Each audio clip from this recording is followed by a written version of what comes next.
Okay, so hi everybody, welcome to the fourth webinar in this series from the CILIP Information Literacy Group. All of these webinars have focused on our annual conference LILAC. So I'm Catherine, I'm one of the training officers for the group, and joining us today we have Jane Secker, who is our chair of the Information Literacy Group, and Lisa Jeskins, who is the chair of the LILAC committee. So there will be an opportunity to ask questions throughout and at the end. Please ask your questions using the text chat feature, which you should see in the right-hand panel of your screen. So the default is to send your question and allow everybody to view. If you would prefer, you can send your question just to the host, which is CILIP WebEx, and I will ask the question of Jane or Lisa on your behalf. Okay, so let's get started. I will now hand over to Lisa. Just bear with me 1 second. Okay. Excellent. Okay, so thanks, Catherine. So, hello everyone, welcome to today's webinar. As Catherine said, my name is Lisa Jeskins, I'm the LILAC chair. With me today is Jane Secker, who amongst other things is the chair of the IL group. Say hello, Jane. Hello, Jane. Sorry. Hello, Lisa. We think we're funny. And when I say with me, I'm in Tube and Jane is in London at the moment. So, today, Jane and I are going to chat to you about our LILAC conference highlights and the key lessons that we learned while we were there. So when I started thinking about this, I started thinking about everything about this year, and I started thinking about all the words that I could think of to describe it, and the things I learned and the things that stick in my memory. So these are things like awesome keynotes, chaos in the lecture theatre and the overriding theme of play, and critical pedagogy, and information privilege. And so all of these things are things that made me think of, this year's LILAC. And yes, the canopies out of the chest of BT Library do figure pretty strongly in my memory, as do Dublin taxi drivers. Because for me, they were the friendliest and funniest taxi drivers in the world. So what exactly did you come away from LILAC with? If you were there, what did you learn? Now, Jane's going to talk to you about her conference highlights in a minute, but what I'd like to do is ask those of you who did attend the conference, if you can share with us what it is that you learned, or what was something that you took away. So I'm going to give you a couple of minutes to use the chat box to write your answers down for us. Okay, everyone, off you go. Yes.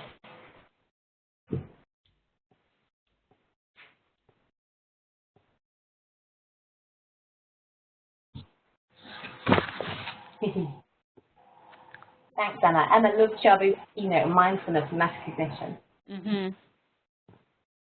It was. I actually took a lot away from that. I'm going to talking to you about that a little bit later. I recall I wished I was sitting next to Emma during that keynote so I could have seen her bouncing around the seat and the room. So Laura said that she thinks that playing, creativity and teaching was a really big takeaway. Yeah. Yeah, I agree. Lots of ideas to try out. And I think as well, even if we just take a very small aspect of play and just try and make our teaching a little bit more playful, I think anything at all is exciting. So I think that's something good to take away. I just really like that point about information privilege. I think it's something that was, for me, really important, but I think also it was a way of describing something that I've probably struggled to know how to describe for a while. So the sort of idea of saying to students, look, you need to be aware that there's an awful lot of things you're getting access to while you're here that will disappear when you leave. And now I know that we can call that information privilege. I found that really helpful. Yeah, no, I know what you mean, Joe. That's it. It's almost like it's something that we all know about, isn't it? But it's like, how do we actually talk about that to each other and to our students? So, and Emma said as well that Emma has lived on it about the opportunity, the importance of having an opportunity to replace to fail. And I think that's, particularly with teaching and training, I think that's a really, particularly at university, having the opportunity to try things out and to take risks is really important. So I absolutely agree with that, Emma. So.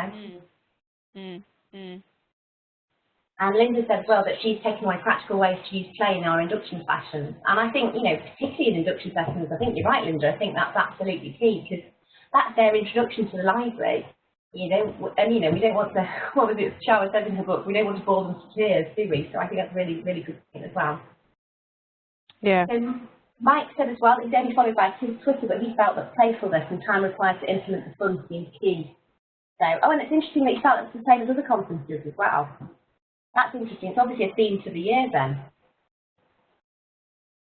And we've got Peter as well, who said that Char's keynote, thanks Mike, Char's keynote was great and hugely affirming about persevering and her value of student papers, testing functions and threading IL through strategic points. Yes, Peter, absolutely. Anything else that anyone wanted to add?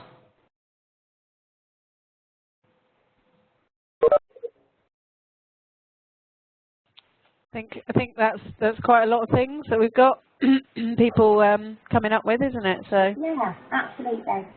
Bear with me just a second as well. So I can see at the moment that he's having problems hearing, but I'll talk about in a minute privately. Tim.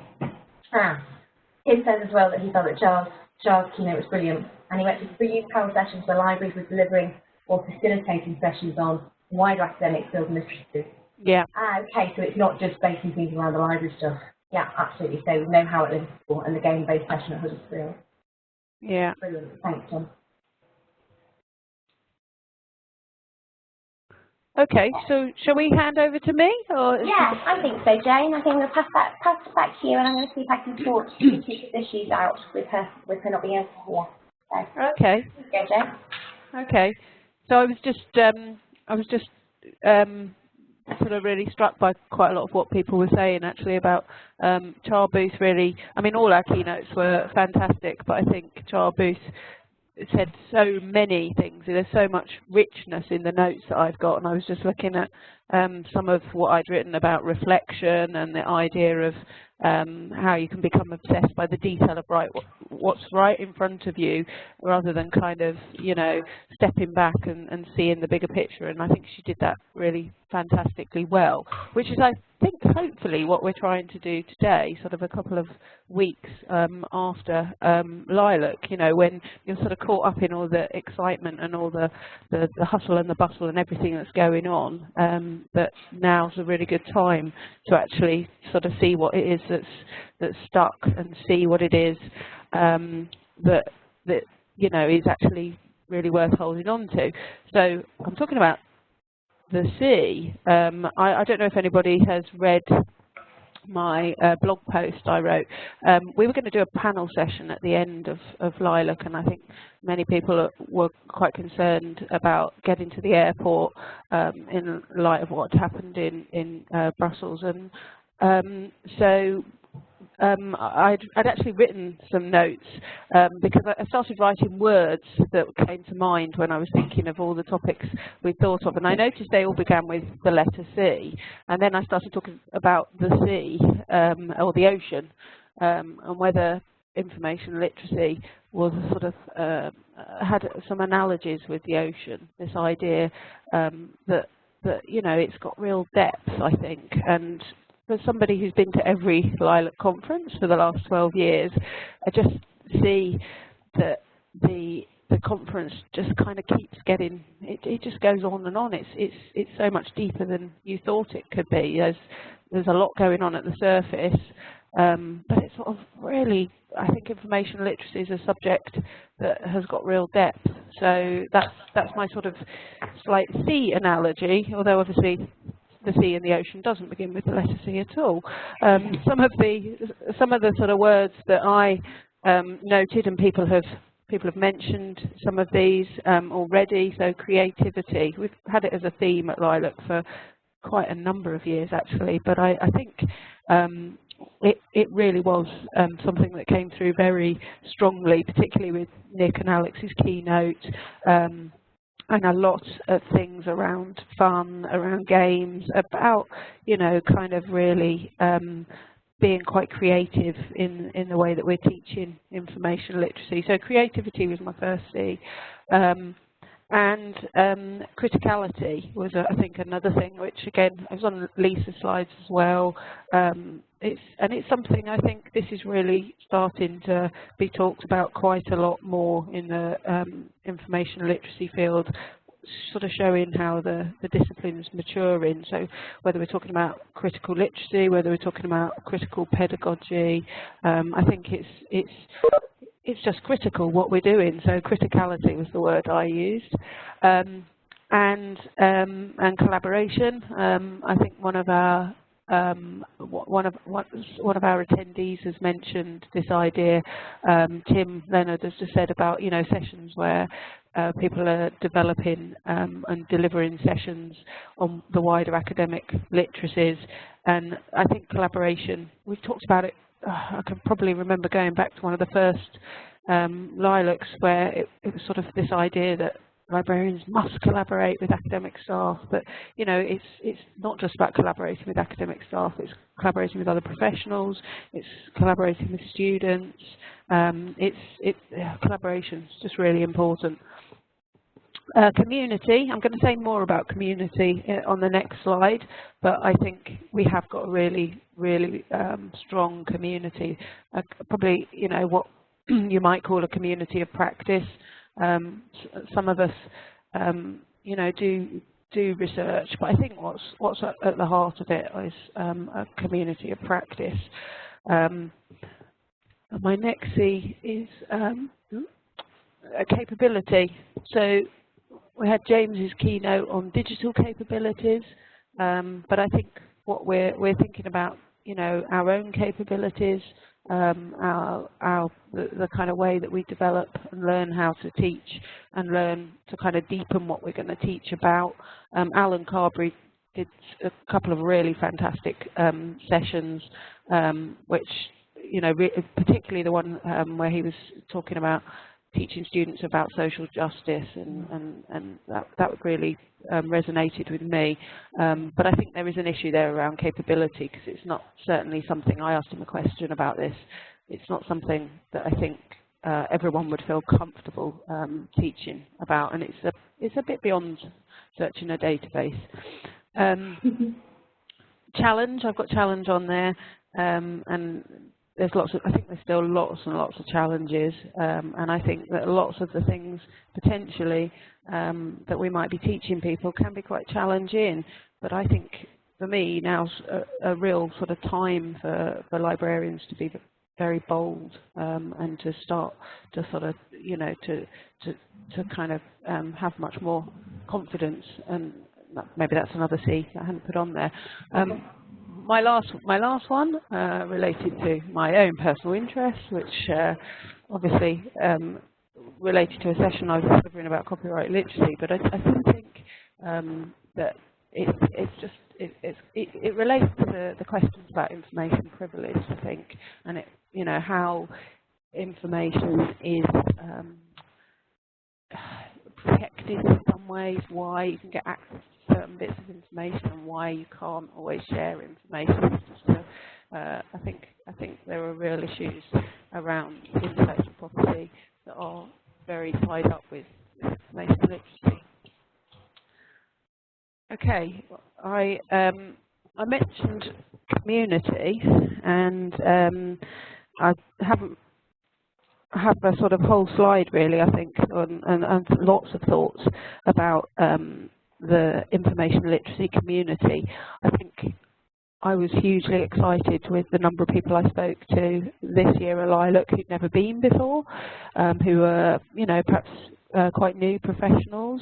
But also I was really struck by talking to some of the people who've been doing this for, more than, certainly longer than LILAC's been running, so maybe 20 years or so, and have a huge amount of experience. And I think that's what makes our community really rich, that it's not the same people. We've got new blood coming in to the community. We've got hopefully a really kind of welcoming space. I spoke to a number of people who I was talking to Josie Fraser, who was presenting the awards, and to sort of see the levels of excitement from somebody who's not a librarian who comes to our conference and sort of says, wow, this is a really lively, dynamic community, and it is. That's what I think, and I think it's really important that we have that kind of real sense of community amongst ourselves, but also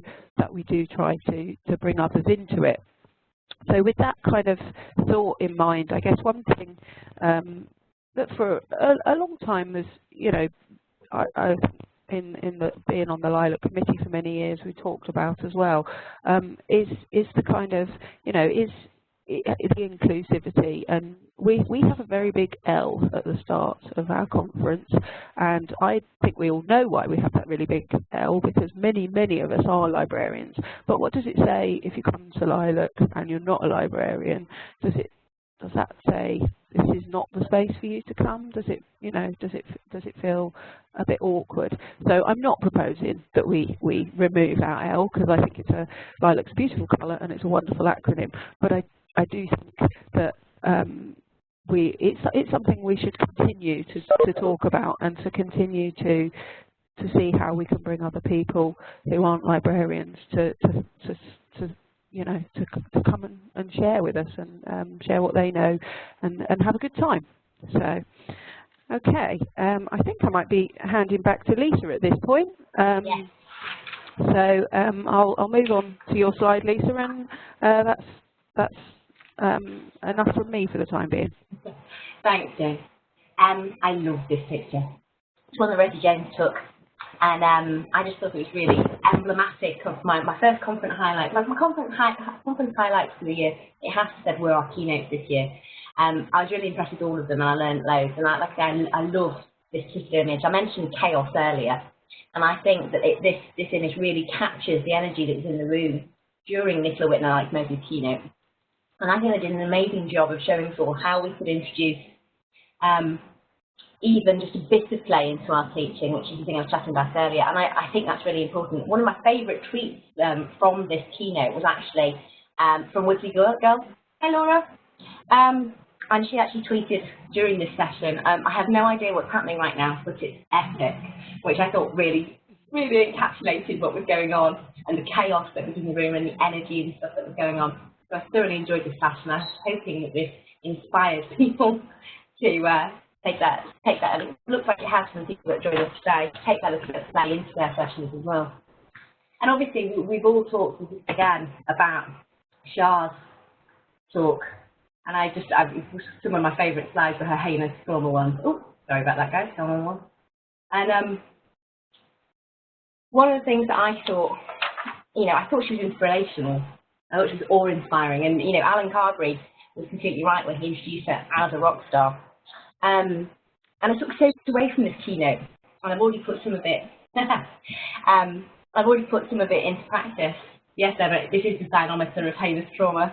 And I remember thinking, oh, if only I could present like Shah, then you know everything would be just wonderful. I'm going to talk a little bit more about Shah at the end of my section, but first I'm going to talk about James's keynote.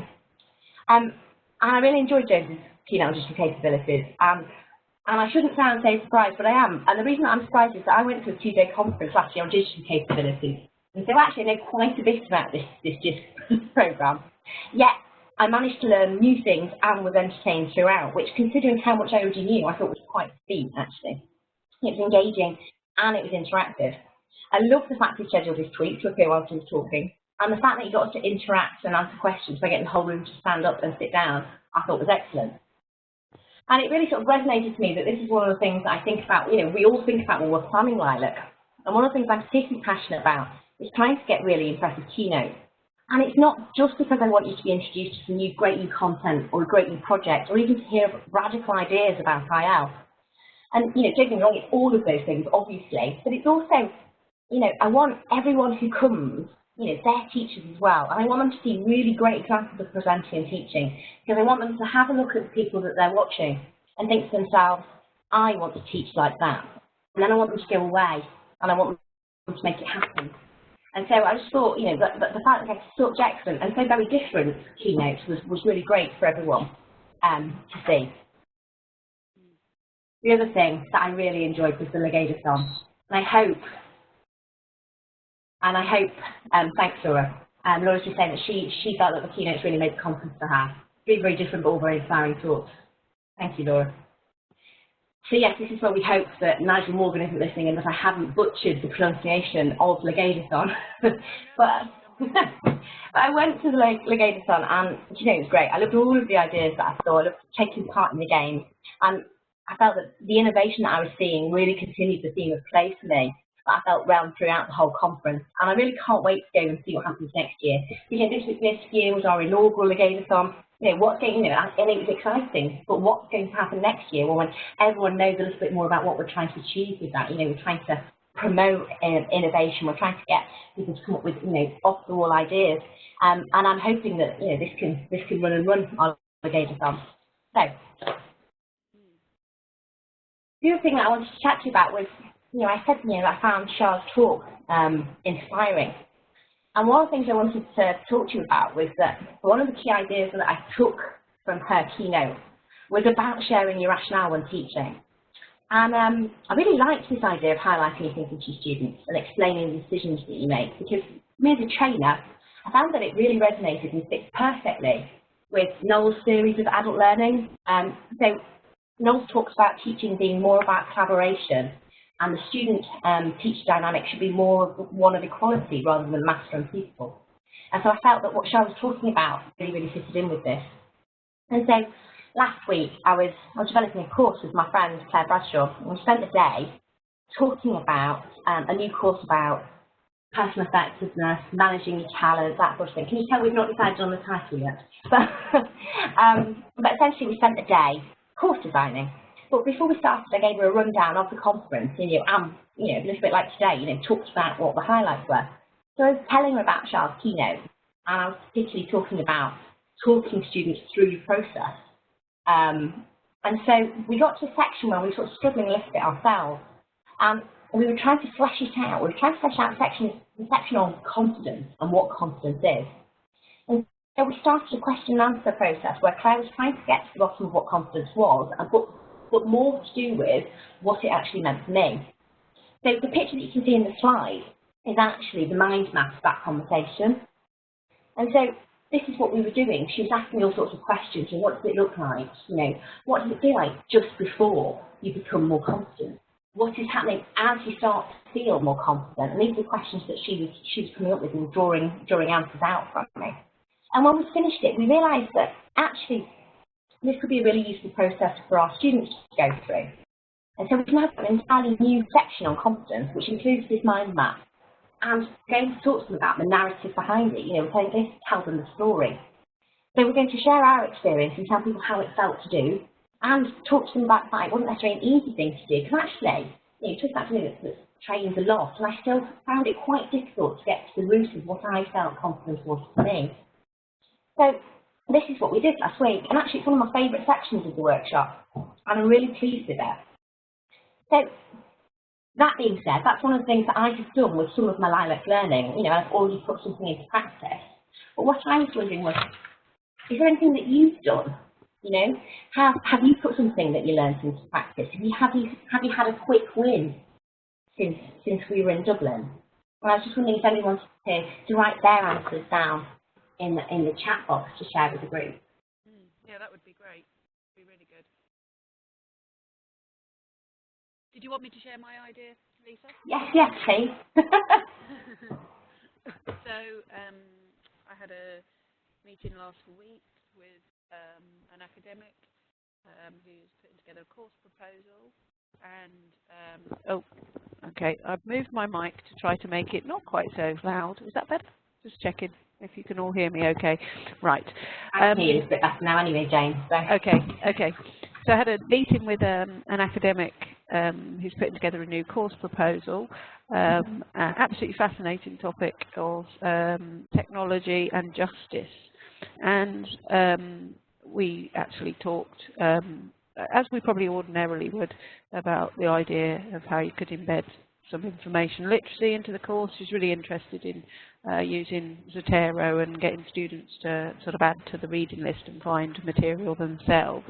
But actually ended up talking around issues to do with information privilege, social justice, open access, and kind of discussing ideas with her about, was that something she thought about bringing into the course in some way as well. So yeah, it was a really, really good conversation, and one that sort of came at a really good time after hearing, you know, particularly I think it was Charles' keynote. So that was my quick win. Thanks, Jane, that's brilliant. And Tim then shared his quick win as well. So he said he's used Charles' quick three-step reflection on a post-it note technique, and passed it on to a colleague. So you're asking yourself what worked, what bombed, what will you do next time? So simple but really effective. You need to try and store a way to store all those reflections. So do you know, I was thinking this as well, because I sometimes, once I'm done, I throw my handouts away, because obviously it feels like extra paper and I've got quite a small office. So I was thinking I need some sort of electronic way of keeping them. I know exactly what you're thinking about this. So how do we keep them, and how do we keep to them? So Laura said, quick win for me. Quite a few speakers mentioned how heavily students use YouTube for learning. So I've started sprinkling our library's YouTube account. Excellent. Yeah, no, absolutely. It's a great thing.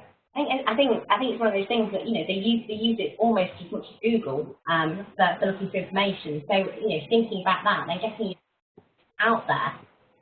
Mike, Post-it app, sorry. Fantastic. We shall have a look at that. So, excellent. And Linda Cooper said, start being explicit about telling students that it's okay to get no results for research and that they should persevere. Do you know, that's a really good thing, Linda, because actually I know that sometimes when I worked in an archive, sometimes obviously very specific, unique material, then would often find 0 results. And I would go out of my way to try and sort of almost like practice the searches before so I could show them something. But I think I think it's a really good point, Linda, that you know, be more realistic about, you know, it's okay if they haven't found anything there, what else should they do? So, thanks, Linda. Great. Anybody? Rachel, Twitter should be used for engagement, not broadcasting. Absolutely. Yes. And in fact, there was you know, when companies first got hold of Twitter, that's all they were doing, and people just snubbed them and started to not follow them anymore. So you don't want your students to be doing that with your Twitter account. So Rachel's been putting more resources and links to study field articles. Excellent. And has bombarded and signed up for workshops. Excellent. So, fantastic. Anyone else want to share anything?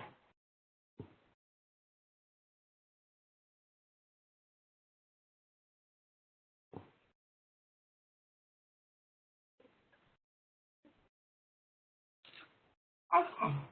What I'm going to do now, open the floor to questions if you haven't. If anyone got any questions to ask Jane or myself, or any comments that you'd like to make about the conference, or about some of the things that, either like Mike, that you read on Twitter, or like everyone else that you actually learned whilst you were there.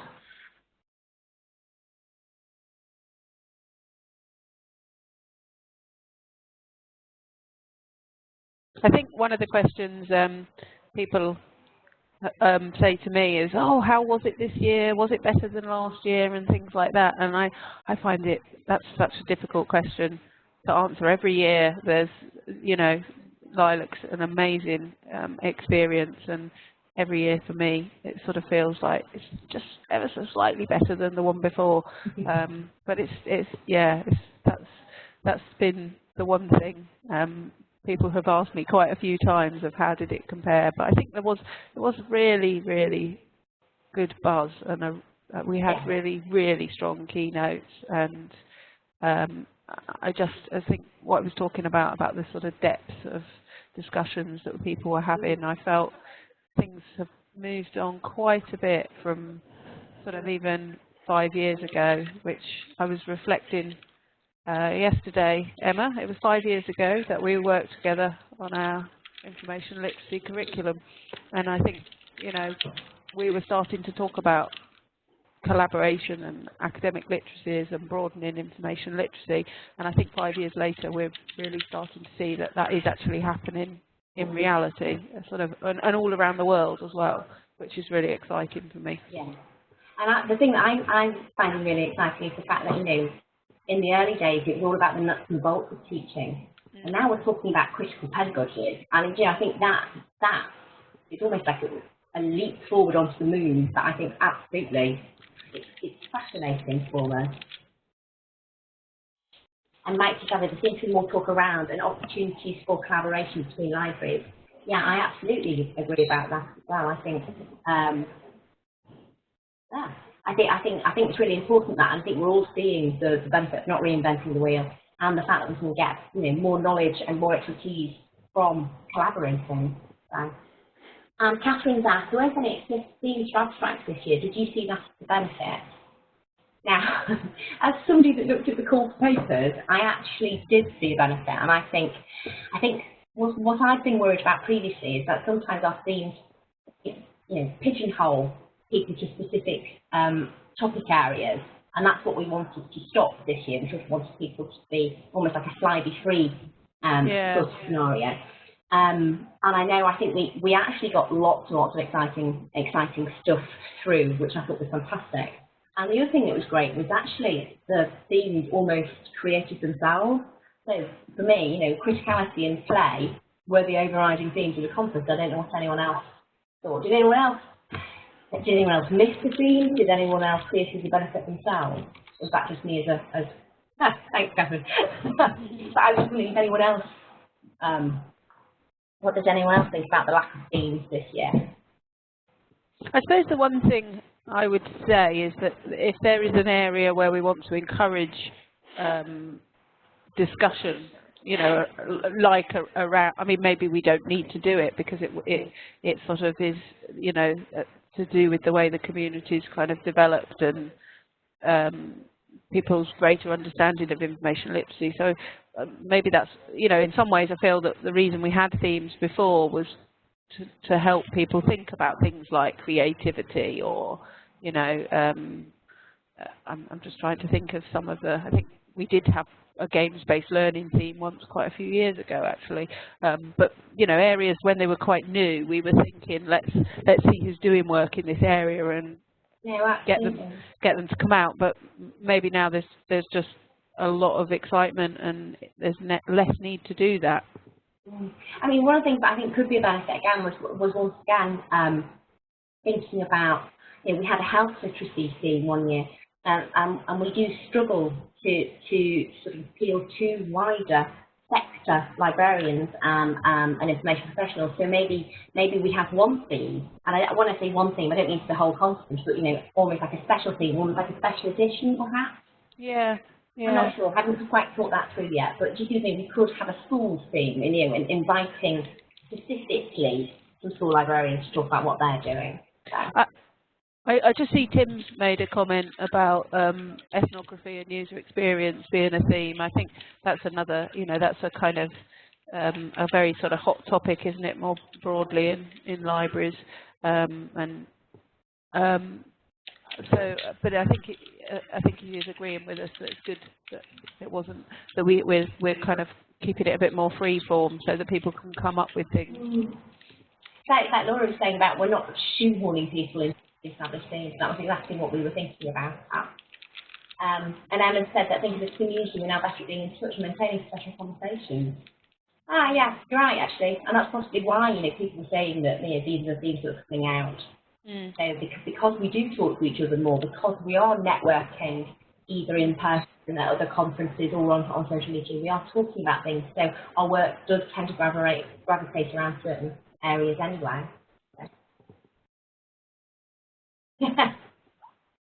UX the win. And thanks to Catherine saying she really enjoyed the ethnography. Actually, I can never say it. Ethnography. I shouldn't even tried, quite frankly. No, ethnography you'd spent too long practicing your legatus-on, I think. I had actually. And trying to avoid andragogy for adult learning as well. So, Megan Houlihan and Claire Wiley shared their work on systematic review of literature on internalisation, and it was an indicator of how we can make more research-oriented, or we can be more research-oriented in our own writing. Yeah, excellent. So, anything else anyone wants to add, or any questions that you'd like to ask? I was going to ask you, Lisa, actually. Another question somebody asked me was around the, you know, was it still mainly people in HE that were attending LILAC? And I think it is, isn't it? But I think we did, you know, we did have some other sectors represented. We did, because obviously we have the bursaries that we give out to other sectors as well, which is specifically to try and encourage people that, particularly those that are from sectors that have less money than the HE sector. I realise that's a sweeping generalisation, and not all universities have lots of budget for this sort of thing, but we do. The tendency is to have slightly more money for this sort of thing within HE. But also, one of the things that it's not just money as such, though, it's time as well. So I know when I talk to public librarians, you know, it's all very well that even if they have the money, they don't have the extra staff. So they can't even release somebody to come. So that's one of the problems that I've had there. So I think, and I think that the other thing as well is that within the education institutions, there is a culture of going to conferences, which might not be quite so broad or quite so apparent in other sectors. So again, I think these are all issues that mean that not all sectors are represented as broadly. But I think, you know, I think we do have people from different sectors, and I thought this year it was nice having keynotes that weren't information professionals, and also we had some students from the University of Manchester who were talking about the fact that their student, you know, their student jobs, basically, they're student ambassadors. And so they weren't even library students, they were just students at the university. So I thought that was really exciting as well. So they'd never been to a conference before, and their first conference was LILAC. So I thought that was excellent. They're going to be forever disappointed. And we've got 2 comments there saying that the students from Manchester were brilliant. So I'm really excited about that. So we're hoping to ask them to write something about their experience, which I think would be interesting. You can tell them we were talking about them today. Yeah, we want more students to come to conferences, definitely. I went to a JISC event where it was specifically aimed at staff and student partnerships, and it was fantastic. It's one of the best conferences. So I think we should try to encourage this. Yeah, definitely. Yeah. And our 3 students who were sponsored as well, our librarianship students, they were fantastic, and I think they're going to be writing some things up, aren't they? So about their experiences, and you know, I think that's something I feel really strongly that we should carry on doing each year, is to bring, you know, new professionals, but some, you know, people who are not yet qualifying, and getting them excited about information literacy, which I think many of them are. Yeah, and Emma's just said as well that the things that they're writing will be in the next issue. Yeah. And I know that Rosie and I were thinking of asking Anna, because Anna was talking to us about the fact that it wasn't the first time that she had applied. Oh, really? Yes, and she was saying that actually she almost didn't, because she hadn't been successful at all, but she applied again, and she took some time, she rethought it, and she rewrote her application, and obviously she was successful this time. So I know that Rosie, James and I were particularly excited, because that was a really exciting it's a really exciting experience, and talking to people about well, don't let the first no put you off. And I think that it can be like that for job interviews, it can be like that for trying to talk to academics if you're liaising with them, all sorts of things. I just thought it was a nice experience story that we might be able to share with people. Yes, yeah, definitely. Okay, so we got no more questions for us. Shall we move on and to just? Are you going to say a few words about next year's conference? I was, yeah. here's a slide I prepared earlier. So basically I was just going to thank you all for taking part. Thank you all for your comments, your questions, and for bringing the things that you learned from LILAC, from LILAC 16. But also to say that I can't wait to see you all next year in Swansea. I'm so excited. I don't know if you can see on the poster, but the large building is actually where the lecture theatre will be, and the building sort of nearest to the camera is actually the new library. It's a very new campus. It really is on the beach, as you can see the sea there. So I think it's going to be an absolutely fantastic year for us at Swansea, and I hope we can all make it. So. A little bit later, so hopefully the sun will be shining, as it usually does. At LILAC. But I guess what would be, before we sort of wrap up, I mean, if anyone's got any ideas or suggestions of, you know, things, you know, while we're still planning for LILAC 17, obviously, you know, that it would be great to hear for sort of things that you think that we could do even better for next year, if there is anything. So the floor's open if anyone's got any suggestions, however crazy they might seem. Because I think, you know, I think we want to make each year better and better, don't we, Lisa? And so I think that does mean, that means trying out new things and new ideas. And new ideas, yeah, absolutely. Anything. Yes, I am slightly scared. I am slightly scared about keynotes for 2017. It's like, how do we top that? Yes, anybody got any ideas for a great keynote for next year? Everybody's gone quiet. Okay, everyone. My last slide is just a few links and things like that, and just a couple of the image attributions of those photos that I took from the conference, and also just those links from those keynote presentations. Hopefully, you've found that most of the, you know, the PowerPoints are up, keynote presentation PowerPoints are up. So hopefully, you know, should you need to go back and reflect on any of the things that you learned at LILAC, then those are all there for you. Yeah, you've got some great links to some blog posts as well that people have written on the page, which I've been reading some of those. And so that, yeah, there's some really great reflections from people that have attended. I know that Laura's got one, Andy Walsh has got some stuff up there as well. So it's all really interesting. I think one of the most difficult things for me is always trying to work out what you're going to go to, but that's why it's great to have Twitter, but also to have people blogging about the conference, so you get to sort of you know, hear about sessions that you didn't manage to get to, and then you can kind of follow up later on. Yeah, absolutely. Brilliant. Thank you all. Yes. I'll be passing back to you now, Catherine.